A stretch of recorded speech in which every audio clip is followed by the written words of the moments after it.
Саламатсыздар ма оқушылар? Бүгін біз сіздермен келтіру формулаларына есептер шығаратын боламыз. Жалпы келтіру формулаларының тақырыбын түсіндірмес бұрын мен сіздерге мысалдан бастап түсіндіргім келіп отыр. Яғни бізге берілген мына 4 есепті шығару үшін келтіру формулаларын қолдануымыз керек. Бізде кестесі бар, білесіздер. Яғни синус 180 градус азайту альфа, яғни 180 градустан қандай да бір альфа деген бұрышты азайтқан кездегі мәні кестеден іздеп табайық.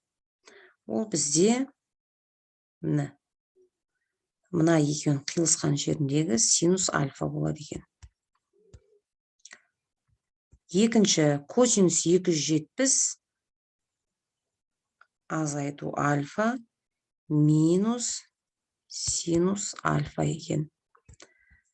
Котангенс 180 градус азайту альфа, ол минус котангенс альфаға тең екен.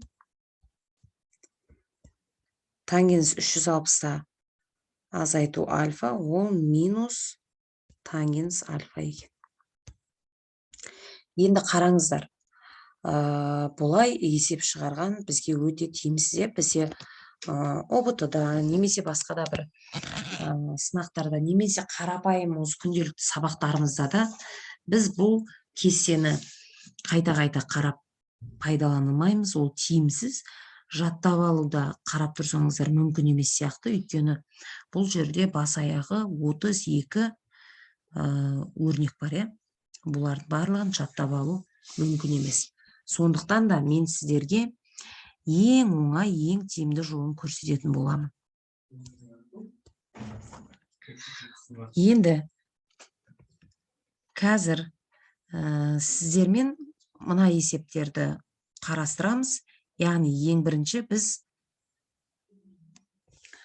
бірлік шеңбер саламыз. Бірлік шеңбер біз білеміз, сағат тіліне қарсы жүрген кезде 0 градустан бастап 90 градус сағат тіліне қарсы жүрейік. 90 градус, 180 градус, 270 градус, қайтадан 360 градусқа келеміз.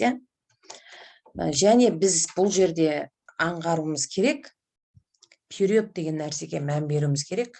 Синус пен косинустың периоды ол 2π, яғни 2π сайын оның мәні қайталана береді. Ал тангенс пен котангенстің периоды ол π, яғни 180 градус. Әр 180 градуста мәні қайталанады деген сөз. Енді қараңыздар, қазір бізге берілген 330 градусты мен қалай табамын?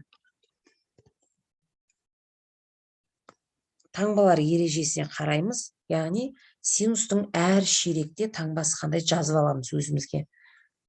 Бірінші ширекте плюс, екінші ширекте плюс, минус, минус. Енді осыны қолданамыз, қараңыздар. Синус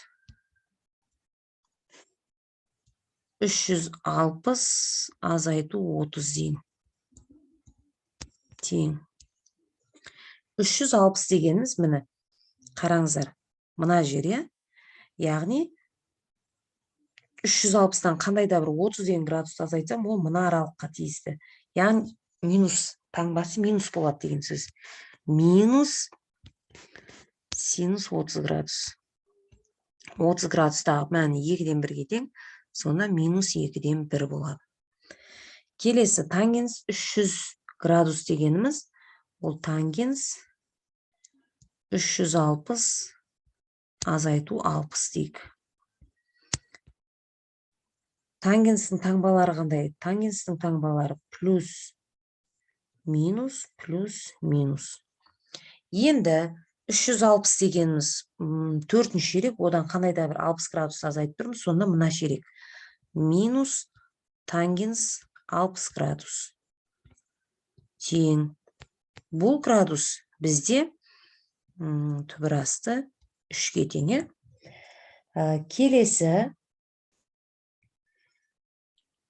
синус 150 градус. Қараңыздар, синус минус 150 градус деп тұр. Синус бізде тақ функция, сондықтан да таңбасы алдына шығып кетеді. Бізде косинус қана жұп функция, Қалған функцияларымыз тақ. 180 азайту 30 градус дейін. Тең. 180 екінші ширек, одан қандай да бір бұрышты азайтып тұрмын, сонда бізде мына аралық болады. Ол аралықта таңбасы плюс екен, ал өзінің таңбасы минус болып тұр. Сонда синус 30 градус. Синус 30 градуста бізде 2-ден 1-ге тең, минус 2-ден 1 болады. Енді қараңыздар, мына сызбаға мұқият мән берсеңіздер, бұл жерде мынаны өшірейін мен қазір сіздерге. Қараңыздар, мына y өсінде тұрған пи бөлу 2, 3 бөлу 2 деген бұрыштарымыз, бұлар жұмыстық бұрыштар деп аталады.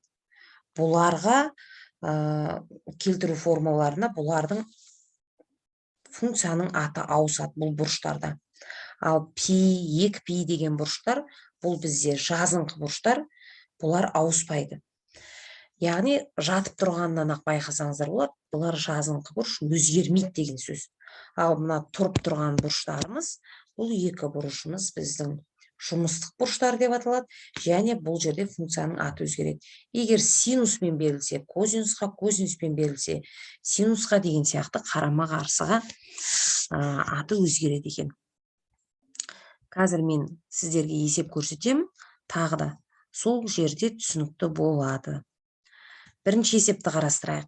Өрнекті ықшамда дейді. Тең тангенстің 180 градустағы мәніне қараймыз. Таңбасына. 180 градустағы таңбасы қандай еді тангенстің? Қараңыздар.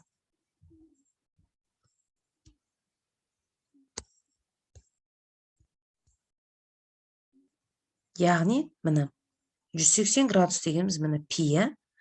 Пиден қандай да бір бұрышты азайтып тұрмын, демек, мен алға қарай жылжимын. Алдына қараймын деген сөз. Сонда таңбасы минус екен. Минус тангенс альфа. Енді котангенс 90 градус азайту альфа. Яғни 90 дегеніміз міне тұр. Осыдан қандай да бір бұрышты азайтып тұр. Тағы да артқа жылжып қараймын. Яғни плюс. Бірақ бұл 90 градус пен 270 градус бізде жұмыстық бұрыштар дедік, аты өзгереді дедік. Яғни котангенсім тангенс болып аты өзгереді. Таңбасы оң. Сол үшін оң қойдым. Енді тангенс альфа мен тангенс альфаны бөлсек минус 1 қалады. Келесі 75, 150, 200 бұрыштарының барлық тригонометриялық функциясын аргументі 45 градустан аспайтын функциямен ауыстырыңыздар дейді. Көрейік шығарып. Бірінші синус 75 градусты қарастырайық. Синус 75 градус, ол синус 90 градус азайту 15 градус дегеніміз. 90 градус бұл жұмыстық бұрыш, аты өзгереді косинусқа. 90 градуста синустың таңбасы қандай еді? Плюс еді. Одан қандай да бір бұрышты азайтсам, яғни мына аралыққа қараймын, бәрібір таңбасы плюс.